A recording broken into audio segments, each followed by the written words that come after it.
আসসালামু আলাইকুম। সম্মানিত দর্শক মণ্ডলী, বাংলাদেশের 23তম রাষ্ট্রপতি কে হতে যাচ্ছেন? এটি একটি গুরুত্বপূর্ণ প্রশ্ন। এটি নিয়ে আলোচনা হচ্ছে, এটি নিয়ে মানুষ তার প্রত্যাশা কেমন সেটি ব্যক্ত করছেন।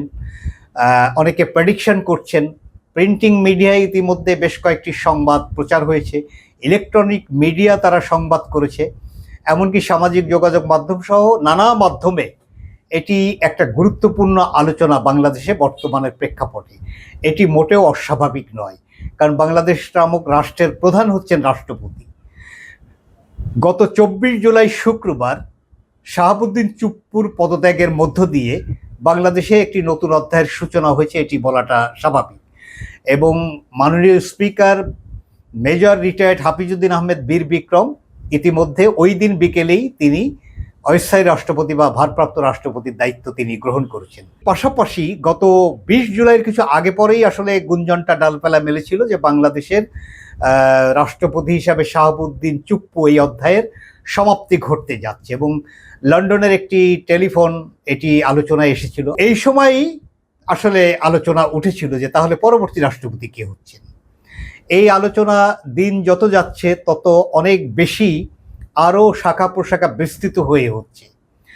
এখানে প্রশ্ন উঠছে যে প্রবীণ রাজনীতিবিদ যারা বিএনপির নেতৃত্বে আছেন তারা কেউ রাষ্ট্রপতি হচ্ছেন কিনা, মন্ত্রিসভায় আছেন এমন কেউ রাষ্ট্রপতি হচ্ছেন কিনা, কিংবা স্পিকারই রাষ্ট্রপতি হচ্ছেন কিনা, কিংবা মন্ত্রিসভায় নাই এরকম কয়েকজন জ্যেষ্ঠ বিএনপি নেতা তাদের মধ্য থেকে কেউ রাষ্ট্রপতি হচ্ছেন কিনা।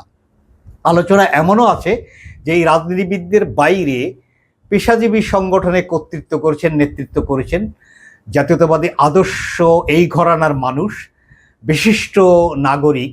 তিনি শিক্ষক হতে পারেন, তিনি সাংবাদিক হতে পারেন, তিনি অন্য কোনো পেশাজীবী হতে পারেন, এমন কেউ, কিংবা কোনো ইন্টারন্যাশনাল ফিগার, এরকম কেউ রাষ্ট্রপতি হচ্ছেন কিনা। নানা আলোচনা সাদামাটা, এবং যে আলোচনাগুলো মানুষ বোঝে সেগুলো তো আমরা সকলেই জানি যে এই ক্ষেত্রে রাজনীতিবিদ হিসেবে কয়েকজনের নাম খুব বেশি আলোচিত হচ্ছে। ঢাকা বিশ্ববিদ্যালয়ের একজন শিক্ষক প্রফেসর মাহবুবুল্লাহর নামও একসময় আলোচনায় ছিল। সম্প্রতি তিনি জাতীয় অধ্যাপক হিসাবে মনোনীত হয়, এই আলোচনাটি এখন আর প্রযোজ্য নয়। এছাড়া ঢাকা বিশ্ববিদ্যালয়ের সাবেক ভিসি প্রফেসর আনোয়ার উল্লাহ, তার নামটিও আলোচনায় এসেছে একজন আন্তর্জাতিক ব্যক্তিত্ব বাংলাদেশের আইরিন খানের নাম আলোচনায় এসেছে ইতিমধ্যে, যদিও তিনি জাতিসংঘে বাংলাদেশের স্থায়ী প্রতিনিধি হিসাবে প্রতিমন্ত্রীর মর্যাদায় তিনি নিয়োগ পেয়েছেন। ফলে এই আলোচনাটিও এখন খুব বেশি মানুষ সামনে আনছেন না, যদিও অনেকে বলছেন যে তার ব্যাকগ্রাউন্ড আন্তর্জাতিক মানবাধিকার কর্মী হিসেবে তিনি পৃথিবী খ্যাত একজন মানুষ। তিনি অ্যামনেস্টি ইন্টারন্যাশনাল এই মানবাধিকার সংস্থার 7ম মহাসচিব হিসেবে তিনি দায়িত্ব পালন করেছেন। তিনি বাংলাদেশের একজন অত্যন্ত উজ্জ্বল একটি পরিবারের সন্তান। তিনি তারেক রহমানের স্ত্রী ডক্টর জোবায়দা রহমানের চাচাতো বোন। সব মিলে এই আলোচনাটি ছিল, এবং এরকমও আমরা পত্রিকায় নিউজ দেখেছি যে বাংলাদেশ কি তাহলে প্রথম একজন নারী রাষ্ট্রপতি পেতে যাচ্ছেন। এই আলোচনাটি ছিল, কিন্তু গত 2-3 দিন এই আলোচনাটি আর ডালপালা মেলছে না।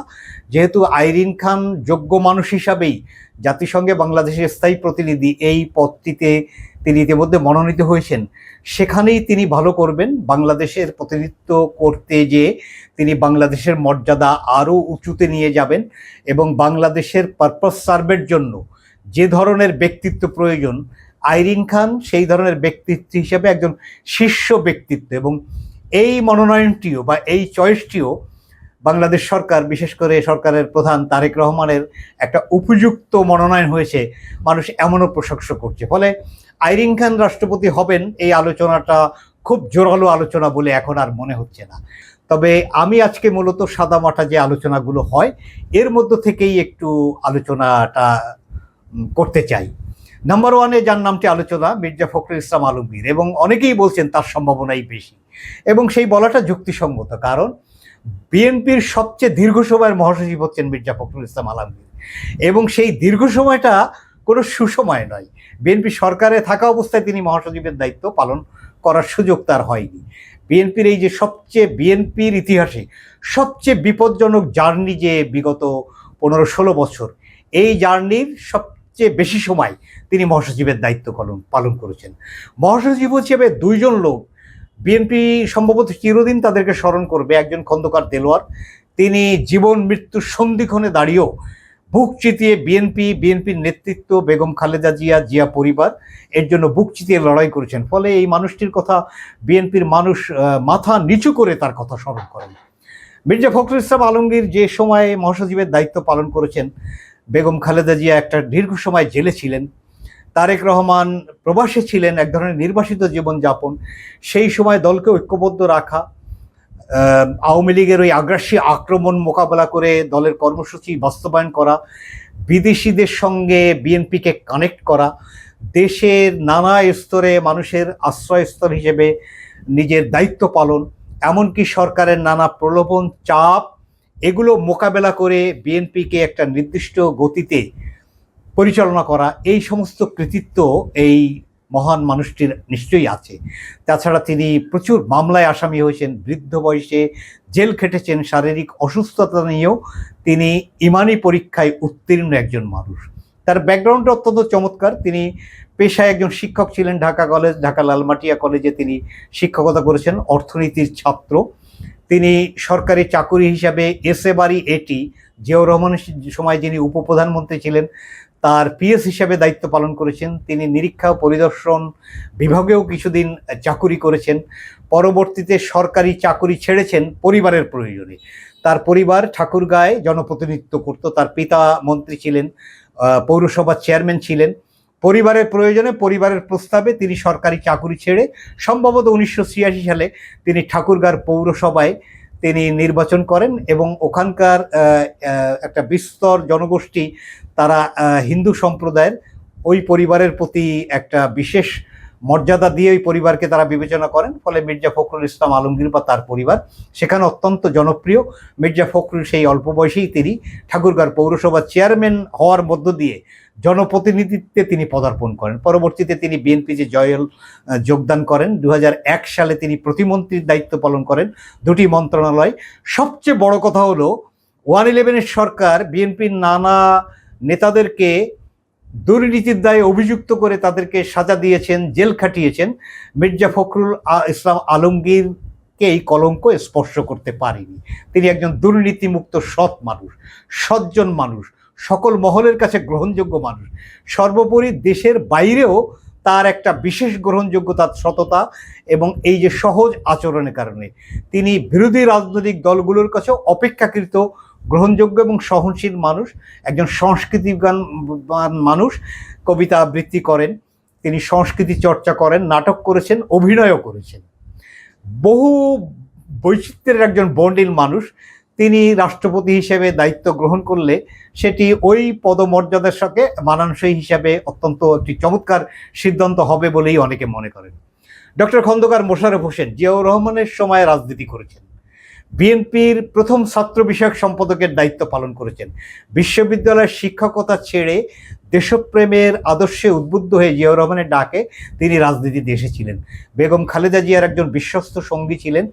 চরম দুরবস্থা মোকাবেলা করে 111 সরকারের সময় দীর্ঘ সময় জেল কেটেছেন, মামলায় সাজা দেওয়া হয়েছে। তারপরেও তিনি বিএনপির এই পতাকা উড্ডীন রেখেছেন নিজ হাতে এবং তিনি কুমিল্লায় অত্যন্ত জনপ্রিয় একজন মানুষ। যতবার নির্বাচন করেছেন বেশিরভাগ সময় গ্রহণযোগ্য নির্বাচনে তিনি নির্বাচিত হয়েছেন। তিনি এখন সবচেয়ে জ্যেষ্ঠ নেতা বিএনপির মধ্যে।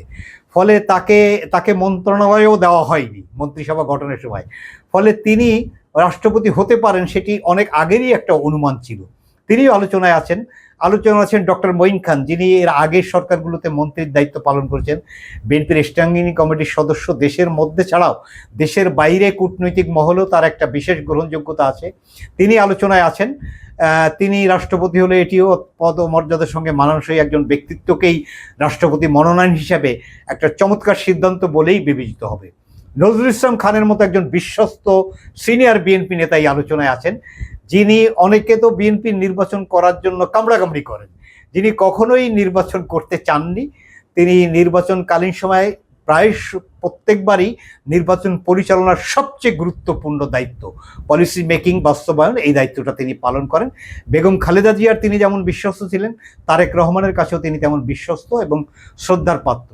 ফলে এই বর্ষিয়ান চমৎকার করে মানুষের কাছে নিজেকে উপস্থাপনের একজন অতি যোগ্যতা সম্পন্ন মানুষ, শ্রমিক রাজনীতির যার একটা বিস্তর ইতিহাস আছে, যিনি একজন মুক্তিযোদ্ধাও বটে, তিনি রাষ্ট্রপতি হলে সেটিও একটা মানানসই মনোনয়ন হবে।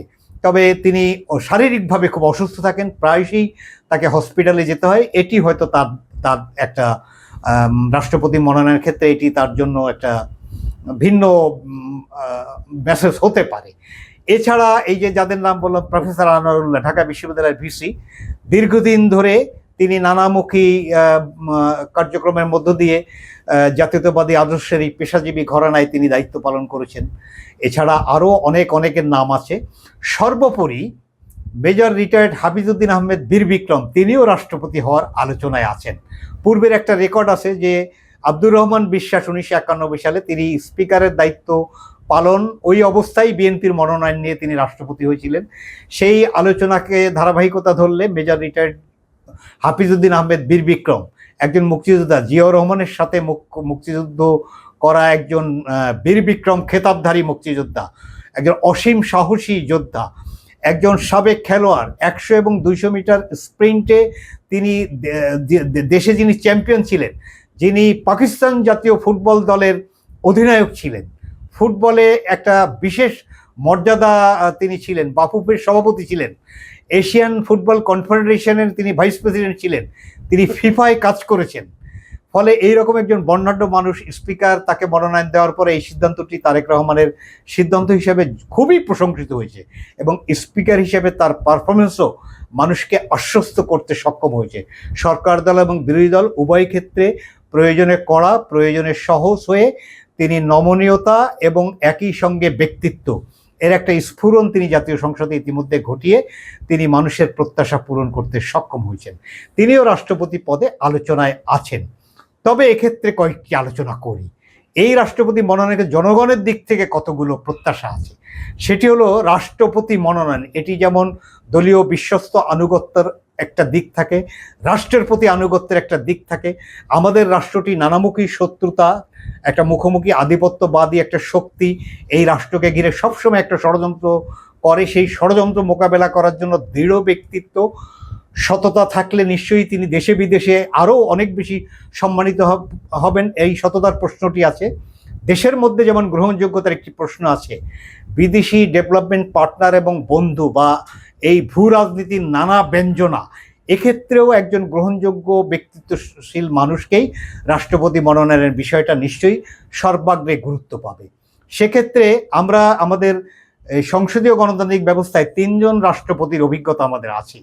তার মধ্যে Abdur Rahman Biswas, professor B Chowdhury, Badruddoza Chowdhury, last পর্যন্ত সর্বশেষ প্রফেসর ইয়াজউদ্দিন। বি চৌধুরীর সঙ্গে বিএনপির অভিজ্ঞতাটা ভালো হয়নি, সেটি আরেকটি আলোচনা। ইয়াজউদ্দিন সাহেব মেরুদণ্ড সোজা করে সেদিন রাষ্ট্রকে আধিপত্যবাদী শক্তির ষড়যন্ত্রের হাত থেকে বাঁচানোর জন্য কোনো ভূমিকা পালন করতে তিনি সক্ষম হননি এবং তিনি পালন করার চেষ্টা করেছেন এমন বিশ্বাসযোগ্য অবস্থানও তিনি নিতে পারেননি। ফলে সেটি একটা আমাদের অভিজ্ঞতা। পাশাপাশি 96 সালে সেনাপ্রধান জেনারেল নাসিমের কুপ্রচেষ্টা, সাহসিকতা এবং বুদ্ধিমত্তার সঙ্গে ব্যর্থ করে দিয়েছিলেন আব্দুর রহমান বিশ্বাস। তিনি 2 রাকাত নফল নামাজ পড়ে টেলিভিশনে জাতির উদ্দেশ্যে ভাষণ দিয়ে জেনারেল নাসিমকে বরখাস্ত করে সেদিন সেই কুপ্রচেষ্টা তিনি মোকাবেলা করেছিলেন। ফলে এই মেরুদণ্ড এবং এই আনুগত্য, এই বিশ্বস্ততার একটা গুরুত্ব তো আছেই। সেই ক্ষেত্রে যে কয়জন রাজনীতিবিদের নাম আলোচনা করা হলো, এর মধ্যে বেশিরভাগই এই যোগ্যতা সম্পন্ন। অন্তত 2 জনের ক্ষেত্রে বলা যায় তারা জীবন দেবেন, কিন্তু রাষ্ট্রের বিরুদ্ধে, দলের বিরুদ্ধে কোনো বিদেশি ষড়যন্ত্র বাস্তবায়ন হওয়ার ক্ষেত্রে তারা রুখে দাঁড়াবেন, এটি মোটামুটি বলা যায়। ফলে এই অভিজ্ঞতাগুলো কাজে লাগিয়ে নিশ্চয়ই সিদ্ধান্ত নিতে হবে। আবার জনগণ এভাবেও প্রত্যাশা করে না যে চুপ্পুর মতো প্রধানমন্ত্রীর কদমবুচ্চি অন্বেষণে লিপ্ত, ক্ষিপ্ত, ব্যস্ত সেই রকম মেরুদণ্ডহীন কোনো ব্যক্তিকে রাষ্ট্রপতি হিসেবে মনোনয়ন দেওয়া হবে, এটি জনগণ প্রত্যাশা করে না। নিশ্চয়ই লয়াল হবেন, রাষ্ট্রের প্রতি লয়াল হবেন, আদর্শের প্রতি লয়াল হবেন, কিন্তু ব্যক্তি প্রধানমন্ত্রীকে কদমবুচি করে নিজের জীবন ধন্য করার মানসিকতা সম্পন্ন কোনো ব্যক্তিত্বহীন, মেরুদণ্ডহীন, লো প্রোফাইলের লোককে রাষ্ট্রপতি করা হবে না, এটা আমরা ধারণাও করতে পারি। সেই ক্ষেত্রে আমরা নিশ্চয়ই সরকারকে একটু সতর্ক বার্তাও জনগণের পক্ষ থেকে দিতে চাই। সর্বোপরি আমরা যেটি বলতে চাই, সবশেষ হলো 23তম রাষ্ট্রপতি, এটি আরও একটি কারণে গুরুত্বপূর্ণ। কারণ আগে রাষ্ট্রপতিদের কাজ কবর জিয়ারত, মিলাদ মাহফিলে অংশগ্রহণ, বিশেষ দিবসে বাণী দেওয়া, ঈদ বা কোরবানিতে দাঁড়িয়ে মানুষের সঙ্গে হ্যান্ডশেক করা, সালাম বিনিময়, এই ধরনের কাজ ছাড়া রাষ্ট্রপতির কোনো কাজ বিদ্যমান সংবিধানে ছিল না। সংবিধান সংশোধনের যে কথা উঠছে অথবা সংস্কারের যে প্রস্তাবনা 31 দফায় বিএনপিরই আছে, সেখানে রাষ্ট্রপতি এবং প্রধানমন্ত্রীর ক্ষমতার ভারসাম্য আনয়নের একটা গুরুত্বপূর্ণ প্রস্তাবনা আছে। সে পথে নিশ্চয়ই বাংলাদেশ যাবে। পুরো প্রত্যাশা পূরণ না হলেও কিছু অগ্রগতি যে ঘটবে এটি আমরা প্রেডিক্ট করতেই পারি। ফলে সেই অবস্থানকে প্রিজার্ভ করতে পারেন, গ্রহণ করতে পারেন, সেই অবস্থার পরিপ্রেক্ষিতে পারফর্ম করতে পারেন, এরকম একজন যোগ্যতা পূর্ণ, একজন ব্যক্তিত্বশীল, একজন দৃঢ়চেতা, একজন প্রচণ্ড মনোবল, রাষ্ট্রের প্রতি 100% অনুগত, একজন ব্যক্তিত্বশীল গ্রহণযোগ্য মানুষকেই রাষ্ট্রপতি হিসাবে বিবেচনা করা হবে। আমরা জানি সেপ্টেম্বর মাসে একটি নিয়মিত অধিবেশন আছে, সেটি হয়তো সেপ্টেম্বর মাস এবং অক্টোবর মাসের প্রথম পর্যন্ত চলবে। এই সময়ের মধ্যেই বাংলাদেশ একজন নতুন নির্বাচিত রাষ্ট্রপতি পেতে যাচ্ছেন। আজকের মতো শেষ করছি, ধন্যবাদ।